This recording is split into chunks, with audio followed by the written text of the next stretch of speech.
Olá, meu nome é Letícia Matos, eu sou psicóloga, sou formada pela UESP e pós-graduada em Psicologia da Saúde Hospitalar, que atualmente é a minha área de atuação, né? Sou psicóloga hospitalar e clínica, né?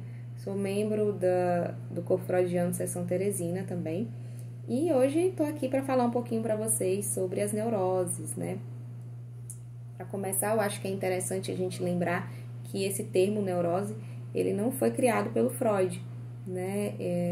Não surgiu com a psicanálise, ele já existia na medicina, né? Na psiquiatria.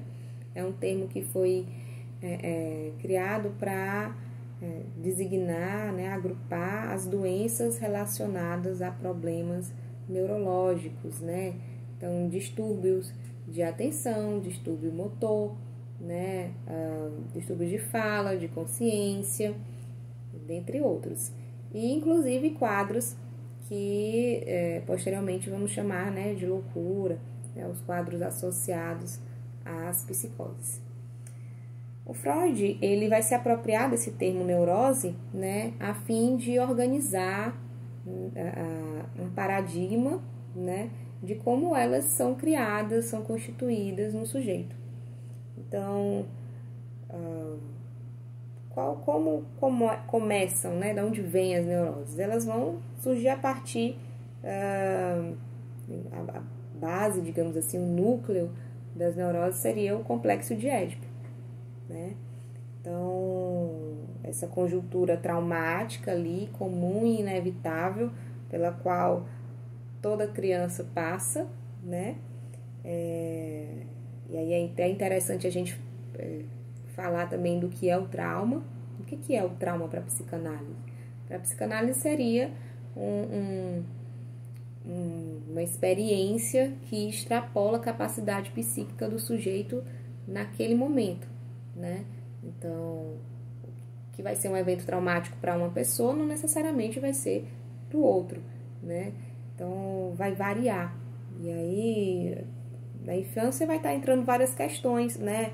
Às vezes a questão da diferença sexual, da castração, da lei paterna, às vezes questões dolorosas, né, ou demasiadamente excitantes que vão estar ocorrendo e que, assim como elas vão, qual o evento traumático vai variar, também vai entrar as questões do inconsciente, né, da fantasia de cada um. Sendo assim, o complexo de Édipo, né, e o trauma vão estar ali entrando como algo constitutivo do sujeito que necessariamente para viver, né, passa por traumas. Então, não significa dizer que é um adoecimento, mas que faz parte aí dessa relação que o sujeito, tudo vai depender de qual a relação que o sujeito vai fazer com esses eventos traumáticos, né, dessas estruturas. Então, assim, também é importante destacar que não é um evento traumático, mas geralmente são vários pequenos traumas, né, que vão estar ali estruturando esse sujeito, que vão estar carregando, assim, uma carga emotiva, né, que vai ser recalcada, né. Aqui adiante. A criança traumatizada, gente, ela vai... A prioridade dela é se proteger, né? Então, ainda que inconscientemente, ela vai buscar, né, essa proteção. Então, aí que entra aquela questão do pequeno perverso polimorfo, né? A criança que era uma vítima, ela então passa a ser o carrasco. A fim de se proteger, ela vai desenvolver inconscientemente, né, mecanismos de defesa, né, vai tomar ações protetivas que vão ali, porque assim, o que escapa do inconsciente, que passa pela barreira do recalque, ela vem disfarçada, né? Ela vem camuflada para a nossa consciência. Então, não é algo que é claro de se entender, mas que desliza ali por uma cadeia de significantes. Então, assim, a princípio, o Freud ele vai categorizar as neuroses, né? Ele vai falar das neuroses transferenciais ou neuroses de defesa, que são essas neuroses clássicas que a gente mais ouve falar, que é a histeria, fobia e a obsessão. Vai ter também as neuroses atuais, né, que por um tempo caiu em desuso na psicanálise, né, que são a neurastenia, neurose de angústia, que também a gente conhece hoje como pânico, né, e a hipocondria. Também existiam as neuroses narcisistas, que eram os quadros psicóticos. Então, mais para frente, o Freud vai entender que não fazem parte das neuroses, mas seriam sim uma outra estrutura. E, enfim, existem inúmeras, né, tipos de neuroses, né, grupos sintomáticos pequenos, que ele também vão ser classificados dessa forma. Tem as neuroses de caráter, as neuroses de destino, enfim, tem um conjunto aí grande de neuroses. Acho que é interessante a gente se ater essas primeiras categorias, que são as mais discutidas, né? Que são as neuroses atuais e as neuroses transferenciais, né? Ou de defesa. Então, o que vão ser as neuroses atuais? A neurose atual é um conceito que o Freud ele tinha diante de um problema, né? Que era explicar a origem da angústia nas neuroses de transferência. Porque existia uma questão, né? Se a libido ela se desliga da representação sexual original, né, e vai para o corpo na histeria, ou vai para o objeto na fobia, ou vai para uma ideia substitutiva na neurose obsessiva, isso não implicaria na inexistência da angústia? Então, da onde vem essa angústia? Né? E aí o Freud, na época, não tinha ainda desenvolvido tanto a teoria para poder dar conta, né, disso, e ele vai e faz um ajuste diagnóstico, digamos assim, através das neuroses atuais. E ele vai dizer que a angústia desses pacientes, ela provém não de uma sexualidade recalcada, né, uma sexualidade infantil recalcada, mas de uma sexualidade simbólica, né, que vai aparecer nos sintomas, que é atual. Daí a ideia de neurose atual. E, como assim, né? E as outras não são? Calma. Então, ele vai dizer aqui que não vai ter a ver com os conflitos históricos, mas sim com motivos atuais, geralmente, em muitos casos, do real até, né, para estar se estruturando. Então, ela não depende estritamente de fatores psicológicos. Né? Esse era um dos diferenciais, né, das neuroses atuais. Ela vai ter, às vezes, a ver com questões biológicas, com questões de substâncias químicas, né? Enfim, uma série de outros fatores que não só os fatores, né, esses fatores históricos. Né? E aí ele vai dividir em 3 categorias, 3 subgrupos, digamos assim, de neurose atual. A primeira é que ele coloca a neurose de angústia, né, que ela vai resultar de uma libido estancada, né, no caso, por exemplo, do coito interrompido, né, que existe ali uma elevação da libido até uma certa curva, e aí ela é interrompida, e aí essa libido ela se transformaria em angústia, né, então vai ter ali a neurose de angústia dos presidiários, né, das virgens, das freiras, dos padres, enfim, que não necessariamente percebem, né, a questão de dos presos, por exemplo, não teria necessariamente a ver com uma questão da sexualidade infantil, mas com algo da sexualidade do real agora, né, do atual, assim como, né, desses outros exemplos que eu citei. E a outra categoria seria a neurastenia, né? O que seria? A neurastenia, ela é uma doença, a chamada doença do nervosismo, né? Que é aquele sujeito que se inquieta, se incomoda com barulho, ele é excessivamente intolerante, não só consigo, mas com os outros também. Antigamente era muito associado também à prática da masturbação, de se masturbar excessivamente, né? Também vai estar ali caracterizado pelos sintomas de taquicardia, sudorese, falta de ar, que aí a gente já associa, né? Que hoje em dia são as chamadas crises de pânico, ataque de pânico, né? Então hoje a gente associa esses sintomas, né, da neurastenia ao pânico.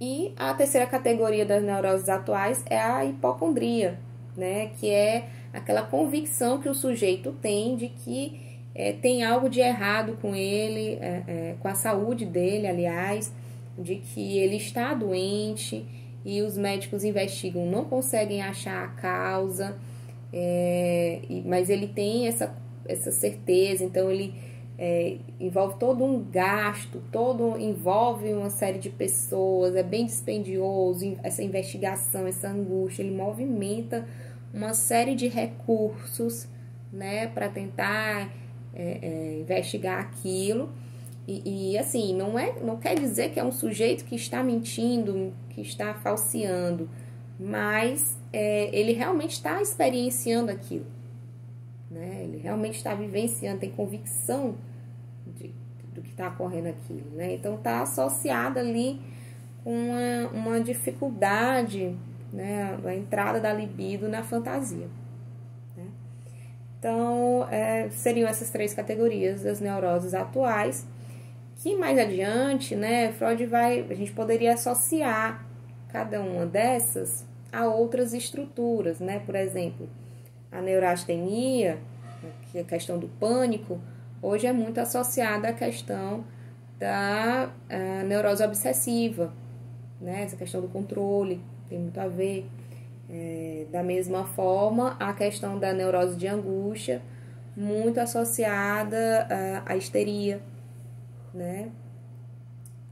Essa sexualidade que às vezes não consegue dar uma finalidade, né? E a hipocondria, ela pode ser entendida muitas vezes como uma forma ali, uma representação ali para o sujeito, aliás, um sintoma para o sujeito não entrar ali para a psicose, né? Dele poder, que antes foi muito associado através do caso Schreber, né? Foi percebido através do caso Schreber, então tinha muito a ver era associado com a questão da esquizofrenia, né? A questão da hipocondria. E hoje a gente já faz outras interpretações também. Mas continuando. As neuroses de transferência, né? A primeira que eu colocaria seria a fobia. E aí já entra um ponto de que não há unanimidade, né, em relação a se a fobia seria um sintoma ou seria uma estrutura neurótica, né? Mas aqui eu vou colocar como estrutura neurótica. As fobias, elas têm a ver com a angústia de castração, né, com a impotência diante da lei paterna. Então, não tem como, aliás, a fobia ela vai ter o quê? Como característica, os sintomas, né? Um medo muito forte dirigido a um objeto, né? Geralmente é um medo desproporcional ao objeto que o causa, né? E que vai levar o sujeito a um comportamento de evitação, né, daquilo. Então, esse objeto pode ser um animal, um rato, uma cobra, uma barata, né? Pode ser uma situação, como por exemplo da de elevador, né? Pode ser uma cor, né? Vermelho, amarelo, branco, enfim. Pode ser o objeto quem vai atribuir ao sujeito e a relação que ele faz com isso. Não necessariamente tem a ver com um risco no real para ele, né? Não necessariamente as fobias, né? às vezes pode ser confundido com o medo. Eles não são a mesma coisa, né? A fobia está muito além. Então, a relação que o sujeito vai fazer com esse objeto fóbico vai ter a ver com... muitas vezes aquele objeto ele vai estar ali, vai ter um nexo simbólico com aquilo que representa a lei paterna, né? Então, a gente tem um caso, inclusive, famoso, né, da questão do pequeno Hans, né, onde a gente tinha aquela questão do menino, tinha medo de cavalos, né, e depois também da carroça, né, e dá para ver depois a relação que ele vai fazendo através da análise dele. É interessante para a gente ler para poder entender, né, essa questão da lei paterna, né, da interdição, de como aquele cavalo simbolicamente ele foi associado ao pai, né? Enfim, a Anna Freud ela vai dizer que as fobias elas emergem dentro, né, quando na relação mãe-criança. Então, o aparelho estrutural ali da criança se desenvolve o suficiente para propiciar o uso de defesas como projeção, como regressão, como deslocamento, né?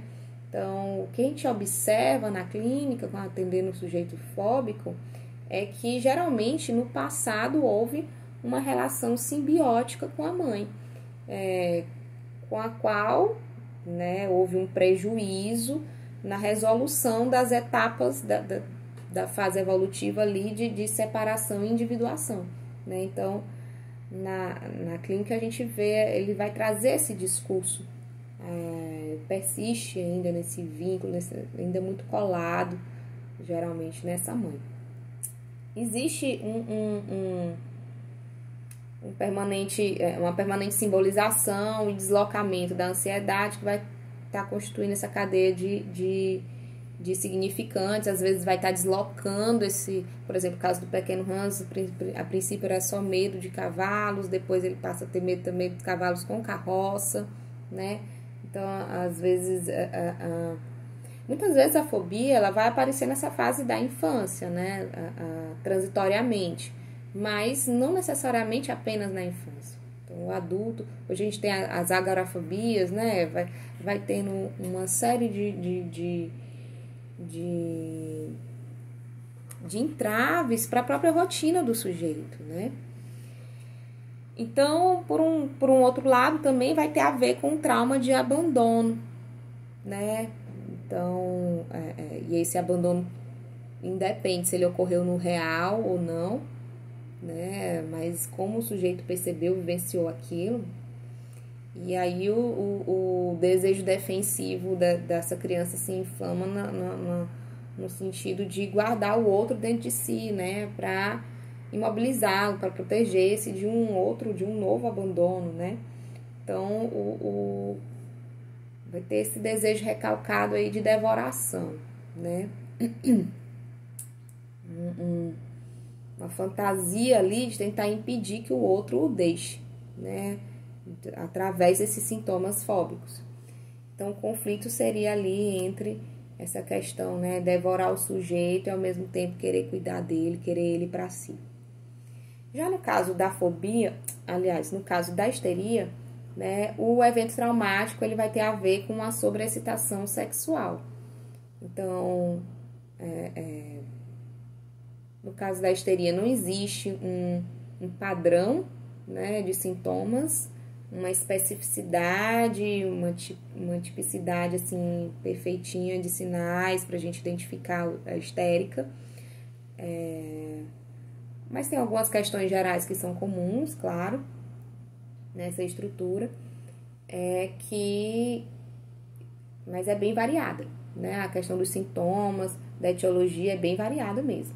E aí vai estar ligado muitas vezes a quadros de conversão, né? O desejo defensivo ali do futuro sujeito histérico é excitar, seduzir o sujeito amado e ao mesmo tempo frustrá-lo, né? Mantê-lo assim num estado de insatisfação, de permanente expectativa, né? Então é uma forma que a histérica tem para tentar dominar o outro e se proteger de uma nova agressão traumática ali. Então, para o histérico, né, ele vai ter uma fantasia, né, de que através dessa sedução e frustração ele vai estar impedindo o outro de estar sendo, ele seduz para não ser seduzido, digamos assim, né? E aí, assim, porque geralmente lá no Édipo houve uma mãe, né, que também com características estereogênicas, né, ela vai provocar sentimentos muito contraditórios nessa criança. Por um lado, ela é dedicada, por outro lado, ela é falsa, ela é cobradora, mas ela é carinhosa, né? Então vai estar muitas vezes gerando essa ambiguidade, né? Ela usa a criança como vitrine dela, né? Para exibir ela para os outros. E muitas vezes ela vai estar projetando no filho, na filha, né? As culpas e responsabilidades, os seus próprios aspectos histéricos mesmo, né? Enfim, que inclusive assim vai provocar na criança um estado confusional a respeito mesmo do sentimento de identidade. Então, às vezes, muitas vezes, o sujeito vai ter frequentemente a existência do falso self, né? De uma falta de autenticidade, de uma insinceridade, de aparentemente um inexplicável sentimento de falsidade, de que ele não é tudo aquilo que os outros acham sobre ele, né? Porque, por exemplo, a mãe coloca ele como uma vitrine, né? Exibe o filho, a filha, né? Projeta ali coisas, e aí o histérico, ele vai ter medo de ser desmascarado, né? De que ele não é aquilo. Ao mesmo tempo, ele não vai negar, né? Ele vai buscar sustentar aquilo, mas gera essa angústia, né? De que é falso, de que o que as pessoas veem dele, quando as pessoas o elogiam, é falso, né? Ele não é aquilo.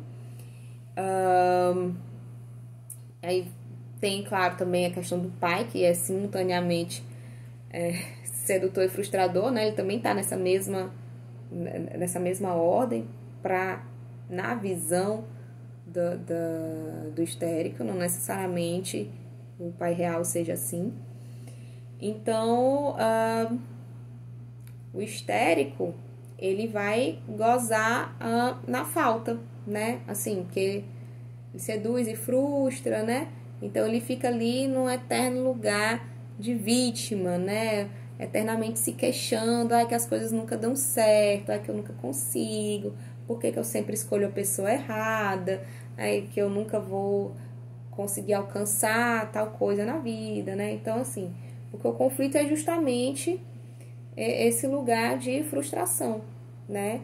Então, a tolerância à frustração e à crítica para o histérico é muito baixa. Geralmente, ele vem acompanhado de uma habilidade emocional, ele vai usar todos os recursos inconscientes, né, para poder conservar essa crença imaginária que há sobre ele, né? Ele continuar sendo esse personagem que a mãe lá montou, né? Que ele às vezes é essa diferente pessoa, né? Em casa é de um jeito, com namorada de outro. Então, às vezes, ele tem todo esse jogo. E que fica ainda mais complicado, porque comumente essas identificações elas também vão ser feitas, né, com figuras imaginárias. Então, às vezes, vai estar buscando um ideal que não existe, né? E o histérico, ele elege pessoas que ele coloca no lugar de mestre, pessoas que ele coloca nesse lugar de perfeito, né? E que com o tempo ele vai colocar por terra aquilo ali, ele vai esburacar, né? Ele vai realmente tirando aquela pessoa daquele lugar para ele voltar para esse lugar de gozo, de a pessoa não era tudo isso que eu imaginava, fui enganado, né? E volta para o lugar da queixa. Aí a neurose, né, obsessiva, ela vai ter uma relação com o sentimento de dívida, o sentimento de culpa, costuma ter um superego mais rígido, né, mais punitivo. Ela já tem uma estrutura mais definida, o neurótico obsessivo, do que a histérica, que vai ter, né, vai ser mais variada a etiologia. Então, o neurótico obsessivo, um traço comum é que eles se mostram pessoas lógicas, né? Geralmente utilizando de uma intelectualização, de uma racionalização, do detalhismo, né? Então, o sintoma do obsessivo vai estar girando em torno disso, de ter todas as respostas, de poder prover, né? Enfim, o sintoma, na verdade, gira em torno do pai, né? Que geralmente lá no Édipo dele era um pai fraco e uma mãe total, que geralmente se queixa sobre esse pai, e aí esse filho vem no lugar de tentar tampar esse furo, preencher esse furo do pai, né? Então, às vezes, a agressividade que ele teria direcionado ao pai, ele vai recalcar e isso retorna como uma bajulação excessiva desse pai, né? Por exemplo. Então, quando o trauma do obsessivo é associado ali a um maltrato, a humilhação, né, que ele acha, então o desejo defensivo seria o de controlar, o de tiranizar o outro, né, o sujeito amado, até conseguir que ele fique à sua mercê, né, que o outro o reconheça, o valorize, o coloque ali num lugar, né, de destaque muitas vezes. Então ele quer muitas vezes submeter o outro e até mesmo aniquilar, né? Às vezes ele vai ser tão, isso às vezes é tão intenso, né? Ele vai criticar o outro, diminuir o outro, né? Para ele também poder ficar mais acima. Vai ter também essa questão do obsessivo com... e aí a gente tem o caso do Homem dos Ratos, que ajuda a exemplificar bem isso, né? A questão da dívida, né? A questão com o dinheiro. Às vezes ele tem o dinheiro, mas ele não paga aquela dívida. Ele, não, vou pagar depois, aí gasta o dinheiro. Mas ele tinha para pagar naquele momento e não pagou, né? Então, assim, ele para permanecer ali, né? E na análise é comum de ver o obsessivo, às vezes ele quer ter controle sobre a sessão. Então, ele quer chegar atrasado e fazer a sessão outro horário, né? Mudar o horário da sessão, o pagamento, vai pagar, ele quer pagar, ele fica devendo, né? Ele paga depois, não, eu pago na próxima, junta 2, 3 sessões, né? Então, assim, tem, diz que esqueceu, ele sempre vai ter um obstáculo, né, para chegar, várias coisas estão impedindo ele, porque ele é muito ocupado, ele tem muitas coisas para, né, dar conta. Então, assim, a questão do obsessivo gira em torno disso.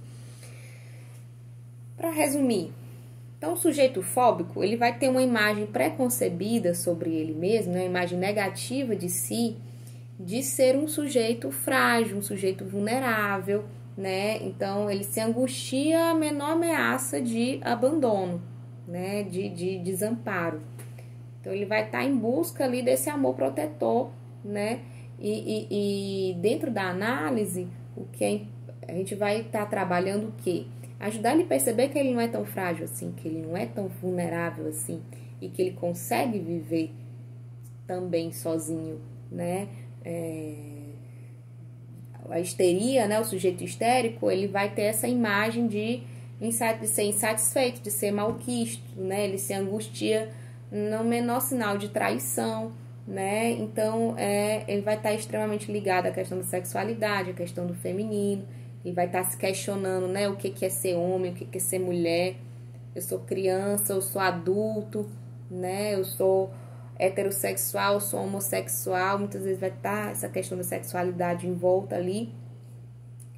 E o que a gente vai ajudar eles a entender é que eles não são tão vítimas assim, né? Essa queixa, né? Ele não é tão malquisto. Entender que pode haver essa questão da bissexualidade, né? Que é a grande angústia, né? Entender e conviver, né? A partir da relação que ele faz com o gênero dele, né? Então, qual a parte dele nos conflitos que ele acusa o outro, né? Vai estar voltado para isso. O obsessivo, ele vai carregar a imagem de que ele é de ser incapaz, né? Muitas vezes ele se angustia. Mas ele não quer ser o todo, ele quer ser, né? Mas ele, no fundo, ele se sente faltoso, por isso que ele quer preencher, né? Ele quer preencher para não sentir a falta. Ele não quer entrar em contato com a falta, ele quer reconhecimento, admiração, ele quer tudo. Pro obsessivo é terrível ter que fazer escolhas, porque fazer escolha, quando eu escolho algo, eu tô abrindo mão de outra coisa. Então, é algo que é angustiante e que muitas vezes vai causar sofrimento, angústia para esse sujeito. E aí, dentro da análise, é o momento de estar trabalhando essas questões, né? Então, assim, a neurose, ela é um dos paradigmas da normalidade, né? Muitas vezes o pessoal vai questionar assim, então o sujeito normal é o sujeito neurótico, né? Aparentemente, chegou um ponto que, assim, a psicanálise, ela foi se inscrevendo na cultura e também ela começou a criar a cultura, né? Então, o neurótico é meio que a forma que a gente convencionou, né, de sofrer, de entender o sofrimento, o que é aceitável, o que é tolerável, né? É meio que, no fundo, é o que a gente espera do outro, né? Eu tenho condições de aceitar um sujeito com pequenas manias, pequenas neuroses, né? Dá para conviver, a gente espera conviver com um sujeito neurótico, né? Então, as outras formas de sofrer, de outras formas de sintoma, elas foram sendo localizadas como inacessíveis, rechaçadas, né? Então, tá ali no limite ali da loucura. Então, entra mais um movimento no sentido, assim, talvez mais ideológico do que patológico, né?